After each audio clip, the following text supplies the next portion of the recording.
श्री रामपुर गांव में जमींदारों का राज था। उनमें से सबसे बड़ा जमींदार था ठाकुर।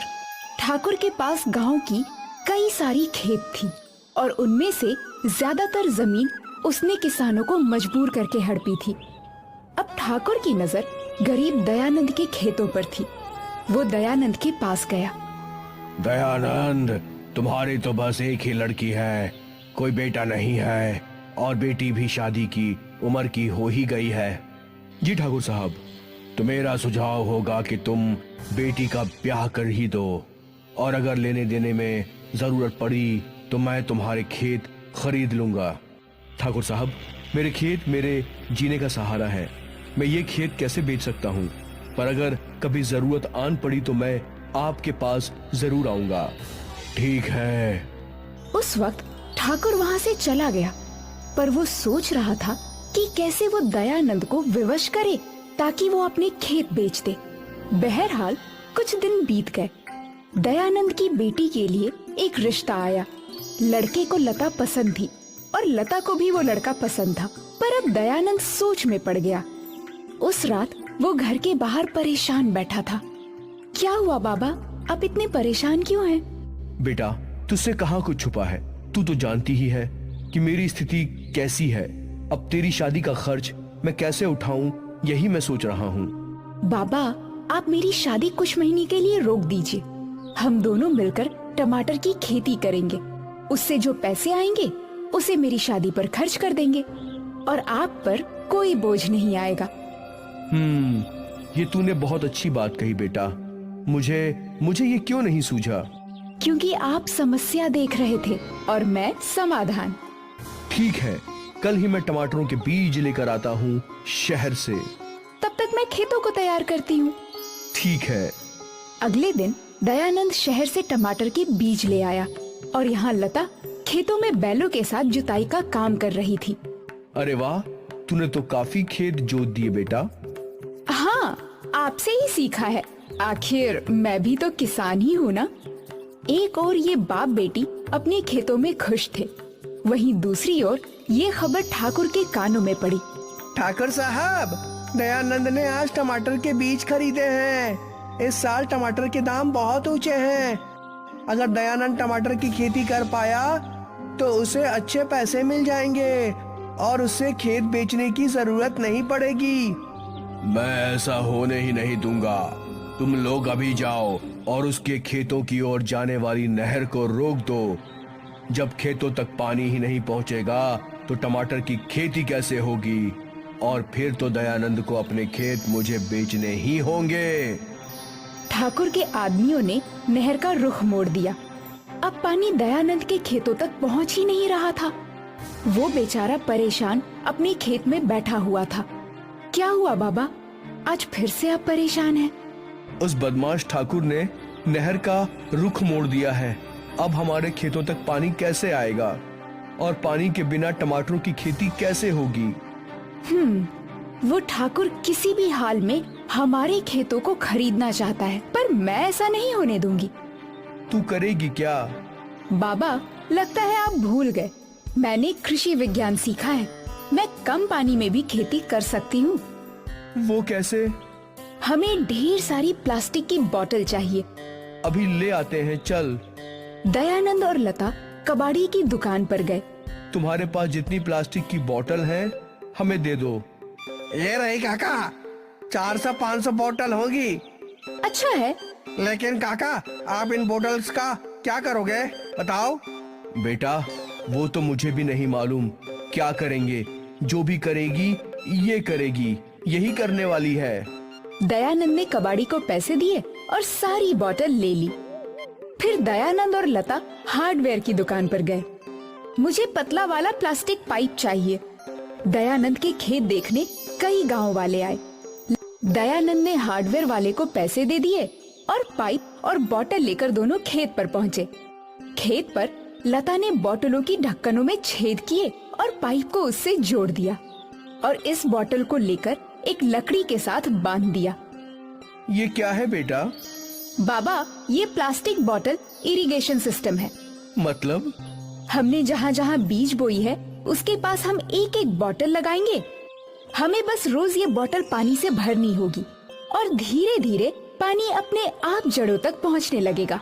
क्या ये काम करेगा? हाँ हाँ, बिल्कुल करेगा। ठीक है, इन बॉटल्स ने तो पानी की सिंचाई करने की झंझट भी कम कर दी। हाँ, और पानी की लागत भी कम हो जाएगी बाबा। अब कम पानी में अच्छी खेती होगी। अच्छा है मेरी होशियार गुड़िया। दयानंद के खेतों में लगी बोतल ठाकुर के नौकरों ने भी देख ली। ठाकुर खुद ये देखने के लिए आया। अरे ई हमारी समझ के बाहर है। वो लोग बोतल में पानी भरते हैं बस। मुझे नहीं लगता है कि बोतल के पानी से टमाटर उग पाएंगे। हमें इंतजाम करना चाहिए। 2 महीने बीत गए और दयानंद के खेतों में टमाटर ही टमाटर थे। अरे वाह लता, तेरा ये आइडिया तो काम कर गया। करेगा ही ना। दयानंद के खेत देखने कई गांव वाले आए। लता ने ये सिंचाई का तरीका गांव वालों को भी समझाया। अरे बेटा, अब हमें ठाकुर के सामने झुकना नहीं पड़ेगा। वो हमारे खेतों का पानी रोककर हमें खेत बेचने पर मजबूर करता है। मैं जानती हूँ बाबा, पर अभी हम में से कोई भी ठाकुर के आगे नहीं झुकेगा और ये खेत हमारे हैं और हमारे ही रहेंगे। लता के इन शब्दों ने गरीब किसानों को साहस दिया। टमाटर की फसल बेचकर जो पैसे आए, उससे लता की शादी बड़ी धूमधाम से हुई। और फिर गांव के हर खेत में प्लास्टिक बोतल से सिंचाई का तरीका दिखने लगा। ठाकुर अब चाहकर भी किसी के खेत हथिया नहीं पाया। दुर्गापुर एक बहुत ही खुशहाल गांव था। गांव के भीतर ताप्ती नदी बहती थी। इस नदी के बीचों बीच एक छोटा सा टापू था जिस पर देवी माँ का मंदिर था। गांव वाले नाव की मदद से मंदिर में दर्शन करने जाते थे। इस गांव में कई अच्छे लोग थे। उनमें से एक था सेठ जयंती लाल। जयंती लाल बहुत ही दयावान था। वो अक्सर गरीबों को दान दिया करता था। ये लीजिए माँ जी, और अगर आपको भूख लगी है तो सीधे सीधे मेरे घर आ जाइए। भगवान तेरा भला करे बेटा। तेरे जैसे अच्छे लोगों की वजह से आज हम जैसे गरीब जिंदा हैं। भगवान तुझे हमेशा खुश रखे। जयंती लाल की अच्छाई पूरे गांव में मशहूर थी। जयंती लाल के 3 बेटे थे, संदीप, प्रदीप और जयदीप, और तीनों मस्तीखोर थे। कभी कभी वो किसी के कपड़े छुपा दिया करते थे। अरे मेरे कपड़े, अरे नालायकों, कपड़े छोड़ दो। आज तुम्हारे पिताजी से तुम्हारी शिकायत करूंगा। पहले तुम पानी से बाहर तो निकल कर दिखाओ। तीनों कपड़े लेकर भाग गए और दिन भर गांव में खेलते रहे। इस गांव में एक अनाथ बच्चा रहता था, हरि।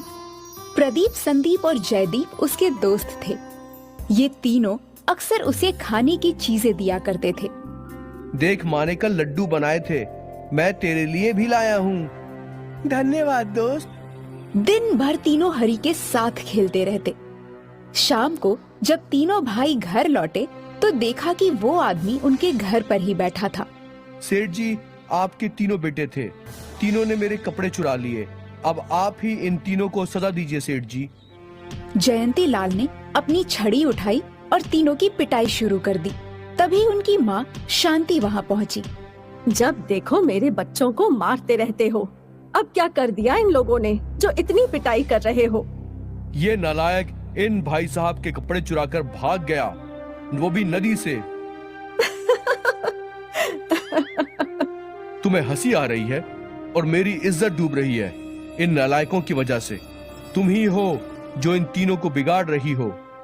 जयंती लाल वहाँ से गुस्से में चला गया और वो आदमी भी चला गया। और फिर शांति अपने बच्चों को अंदर लेकर चली गई। अगले दिन तीनों भाई घर से बाहर निकले। भैया, क्या हम मंदिर जाएं आज? हाँ हाँ बिल्कुल, क्यों नहीं। पर अगर पिताजी को पता चला तो वो हम तीनों को फिर से पिटाई करेंगे। अरे उन्हें कौन बताएगा, बोलो। हम चुपचाप मंदिर जाकर लौट आएंगे। ठीक है। तीनों भाई नदी के किनारे पहुँचे और वहाँ से एक नाव में चप्पू चलाकर वो तीनों मंदिर के टापू पर पहुँचे। आज पूरा दिन यहीं खेलेंगे। पिताजी को कोई शिकायत भी नहीं कर सकता। हाँ। बच्चे टापू पर खेलने लगे। कुछ देर बाद अचानक बरसात शुरू हो गई। तीनों भाई बरसात में भी खेल रहे थे। उनको खतरे का अंदाजा नहीं था। कुछ घंटे बीते और तब तक बरसात थमी नहीं। लगातार जोरों की बरसात के कारण गांव में पानी भरने लगा था। सेठ जयंती लाल परेशान हो गया। वो और उसके नौकर तीनों बच्चों को ढूंढने बाहर निकले। रास्ते में मिलने वाले सभी लोगों से वो पूछ रहे थे, क्या आपने संदीप, प्रदीप और जयदीप को देखा है? नहीं बेटा। वो यही पूछते पूछते गांव की नदी के पास आ गए। वहां एक मांझी से पूछा, वो लोग सुबह नदी के उस पार मंदिर में गए तो थे, पर लौटे या नहीं वो मुझे नहीं पता। हे भगवान, इतना तेज तूफान में वो लोग मंदिर के टापू पर हैं। हमें उन्हें बचाना होगा। पर मालिक, बरसात की वजह से सारी नाव नदी में बह गई है और एक दो जो यहाँ है वो भी बेकार हैं। अब मैं क्या करूं? हे ऊपर वाले, मेरी मदद करो। ये सब अनाथ हरि सुन रहा था। वो तीनों उसके दोस्त थे। हरि उन तीनों को बचाना चाहता था। काका, फिक्र मत कीजिए, मैं उन तीनों को सुरक्षित ले आऊंगा। पर कैसे बेटा, कैसे? हरि ने उन्हें अपने झोले में जमा की प्लास्टिक की बोतल दिखाई। मुझे और बोतल चाहिए। जयंती लाल ने नौकरों को बोतल लाने के लिए भेज दिया। हरि सारी बोतलों को एक साथ बांधने लगा। ऐसा करते करते उसने एक प्लास्टिक की बोतल की नाव तैयार कर ली। पास पड़े एक चप्पू की मदद से वो नदी को पार करने लगा। हरि उस नाव में मंदिर के टापू पर पहुंचा और हरि को देखकर तीनों भाई उसकी नाव में आ गए। हम कब से मदद का इंतजार कर रहे थे। अब मैं आ गया हूँ ना, हम सब सुरक्षित गांव पहुंच जाएंगे। हरि ने वापस चप्पू चलाया और प्लास्टिक बोतल की नाव गांव की ओर चल पड़ी। जल्दी वो गांव पहुंच गए। जयंती लाल और उसके परिवार ने राहत की सांस ली। जयंती लाल की पत्नी ने अपने बेटों को गले से लगा लिया। हरि बेटा, मैं तुम्हारा शुक्रगुजार हूँ। अगर आज तुम नहीं होते तो ना जाने मेरे बच्चे किस हाल में होते। धन्यवाद तुम्हारा, बहुत बहुत धन्यवाद। कोई बात नहीं काका, सब सुरक्षित हैं, यही काफी है। तभी शांति हरि के पास आई। तू बहुत बहादुर है हरि। तूने अपनी जान की फिक्र किए बिना मेरे बच्चों की जान बचाई। अब से तू अनाथ नहीं है। मैं तेरी माँ हूँ और आज से तू हमारे परिवार का हिस्सा है। जयंती लाल को शांति की ये बात अच्छी लगी और उसने भी हरि को गले